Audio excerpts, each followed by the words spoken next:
Hello viewers, welcome to our channel. இன்னைக்கு நம்ம என்ன வீடியோ பார்க்க போறோம்னா, மேனேஜ்மெண்ட்ல டைப்ஸ் ஆஃப் டெசிஷன் மேக்கிங் பார்க்க போறோம். ஏற்கனவே நம்ம வந்து டெசிஷன் மேக்கிங் ப்ராசஸ், ஸ்டெப்ஸ் என்னென்ன இன்வால்வ் ஆகும் எல்லாமே வந்து ஒரு வீடியோ போட்டிருக்கோம். அதனோட பிளேலிஸ்ட்டை வந்து நான் உங்களுக்கு டிஸ்கிரிப்ஷன்ல தரேன். அதை பார்த்துட்டு நீங்க இதை பாருங்க. இது வரைக்கும் நம்ம சேனலை சப்ஸ்கிரைப் பண்ணலன்னா மறக்காம சப்ஸ்கிரைப் பண்ணி வச்சுக்கோங்க. பக்கத்துல இருக்கிற பெல் ஐக்கானையும் ப்ரெஸ் பண்ணுங்க. அப்பதான் நாங்க போடுற வீடியோ உங்களுக்கு அடுத்தடுத்தது நோட்டிஃபிகேஷனா வரும். வாங்க வீடியோக்குள்ள போலாம். இப்போ டைப்ஸ் ஆஃப் டெசிஷன் மேக்கிங் என்ன அப்படின்றத பார்க்கலாம். முதல்ல வந்து ப்ரோக்ராம்டு அண்ட் நான் ப்ரோக்ராம்டு டெசிஷன்ஸ்னு 2 டைப் இருக்கு. முதல் ப்ரோக்ராம்டு டெசிஷன்ஸ் அப்படின்னா என்னன்னா, மேனேஜர்ஸ் வந்து யூஸ்வலா எடுக்கிற ஒரு ரிப்பிட்டேட்டிவ் அண்ட் ரொட்டீனான டெசிஷன் தான் வந்து இது ப்ரோக்ராம் டெசிஷன். ஒரு எக்ஸாம்பிள் பார்த்தீங்கன்னா, ரா மெட்டீரியல்ஸ் பர்ச்சேஸ் பண்றது, ஒரு ப்ரொடக்ஷனுக்கு தேவையான ஸ்பேர் பார்ட்ஸ் இதெல்லாம் வாங்குறது, இதெல்லாம் வந்து எப்பவுமே வந்து அவங்களுக்கு தேவைப்படும். அந்த மாதிரி டெசிஷன் தான் ப்ரோக்ராம்டு. அண்ட் நான் ப்ரோக்ராம்டு டெசிஷன் அப்படின்னா என்னன்னா, இது வரைக்கும் வந்து அதுக்கான ரூல்ஸோ எதுவுமே இருக்காது. ப்ராப்ளத்துக்கான சொல்யூஷன் வந்து இதுக்கு முன்னாடி அவங்க பண்ணியிருக்க மாட்டாங்க. இதுக்கு முன்னாடி வந்து அந்த மாதிரி டெசிஷன்ஸும் எடுத்திருக்க மாட்டாங்க. ஸோ இதுதான் வந்து நான் ப்ரோக்ராம்டு டெசிஷன். இதுக்கு எக்ஸாம்பிள் வந்து பார்த்தீங்கன்னா, ஒரு நியூ டெக்னாலஜி வருது. அத வந்து நம்ம இம்ப்ளிமெண்ட் பண்ணலாமா? அத அடாப்ட் பண்ணிக்கலாமா? அப்படின்றது. இல்ல ஒரு புது ப்ராடக்ட்ட மார்க்கெட்ல லான்ச் பண்றது. இது எல்லாமே வந்து புதுசா வந்து அவங்க டிசைட் பண்றது தான். இதுதான் வந்து நான் ப்ரோக்ராம்டு டெசிஷன்ஸ். நெக்ஸ்ட் ஒன் வந்து ரொட்டீன் டெசிஷன். ரொட்டீன் டெசிஷன்றது டேசேஷனுடைய அன்றாட தேவைகளுக்காக எடுக்கக்கூடிய டெசிஷன் தான் ரொட்டீன் டெசிஷன்.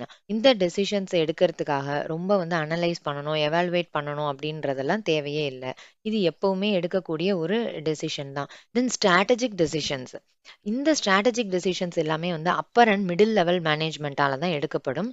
ஏன்னா இதுல எடுக்கிறது வந்து லாங் டேர்ம் கோல்ஸ் ரிலேட்டடா இருக்கும். அந்த ஆர்கனைசேஷனுடைய ஒரு முக்கியமான லாங் டேர்ம் கோலை பத்தின டெசிஷனா இருக்கும். அதனால இது வந்து upper level and middle level மேனேஜ்மெண்டால தான் எடுக்க முடியும். இதுல வந்து பாலிசிஸ் ரிலேட்டடா இருக்கும்.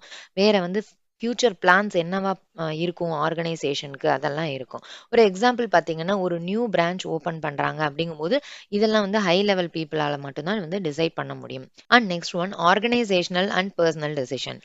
ஆர்கனைசேஷனல் டெசிஷன் அப்படின்னா, ஆர்கனைசேஷனுக்காக வந்து எடுக்கப்படுற டெசிஷன்.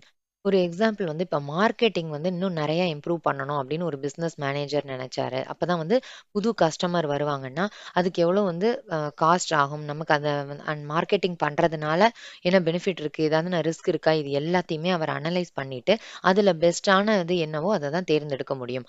இது ஆர்கனைசேஷனுக்காக வந்து ஒரு பிசினஸ் மேனேஜர் வந்து எடுக்குறாரு இந்த இடத்துல. இதெல்லாம் தான் ஆர்கனைசேஷனல் டெசிஷனுக்கு எக்ஸாம்பிள். பெர்சனல் டெசிஷன்னா ஒரு மேனேஜர் இருக்காரு. அவருக்கு மேபி அந்த ஒர்க் பிடிக்காம இருக்கலாம். அப்ப மாறலாம்னு நினைக்கலாம். இதெல்லாம் வந்து அவரோட பெர்சனல் டெசிஷன். இதெல்லாம் வந்து பெர்சனல் ஃபேக்டர்ஸ வந்து பேஸ் பண்ணி எடுக்கிற முடிவுகள்.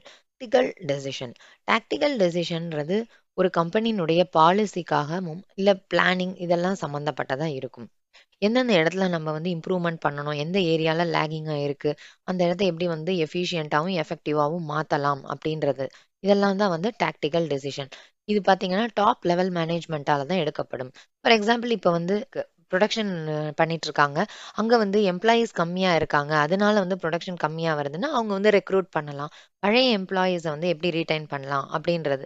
இது எல்லாமே பார்த்தீங்கன்னா, டாப் லெவல் மேனேஜ்மென்ட் தான் முடிவு பண்ணணும். இப்ப வந்து எக்ஸ்ட்ராவா ஆள் வந்து எடுக்கலாமா? வேண்டாமா? இதெல்லாம் வந்து ஒரு எக்ஸாம்பிள்.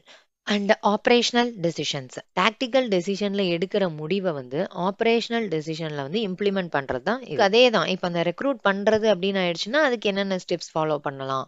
அப்படின்றத கூட நம்ம ஒரு எக்ஸாம்பிளா எடுத்துக்கலாம். Then individual and group decision. Individual டெசிஷன்னா உங்களுக்கு புரியும். தனிப்பட்ட முறையில வந்து அஃபிஷியல் கெப்பாசிட்டிக்காக எடுக்கிறது தான் இண்டிவிஜுவல் டெசிஷன். இது எக்ஸாம்பிளுக்கு பார்த்தீங்கன்னா, ஒரு மேனேஜர் தான் முடிவு எடுக்க முடியும். இந்த புரொடக்ஷனுக்கு வந்து இந்த ஆட்கள் போருமா? இல்ல இந்த ரா மெட்டீரியல்ஸே வச்சுக்கலாமா? இல்ல வேற சேஞ்ச் பண்ணிக்கலாமா? அப்படின்றது. இதெல்லாம் வந்து இண்டிவிஜுவல் டெசிஷன். அண்ட் குரூப் டெசிஷனுக்கு வந்து ஒரு எக்ஸாம்பிள் பார்த்தீங்கன்னா, நெறைய போர்ட் ஆஃப் டைரக்டர்ஸ் எல்லாரும் சேர்ந்து வந்து ஒரு குரூப்பா ஒரு மீட்டிங் போட்டு, அதுல வந்து ஒரு கலெக்டிவா அவங்களுடைய ஐடியாஸ் எல்லாம் சொல்லுவாங்க. அதுல எது பெஸ்ட்டோ வந்து அத தேர்ந்தெடுக்கிறது. இதுக்கு தான் வந்து குரூப் டெசிஷன்னு சொல்லுவாங்க. ஓகே வியூவர்ஸ், நம்ம இந்த வீடியோனுடைய எண்டுக்கு வந்துட்டோம்.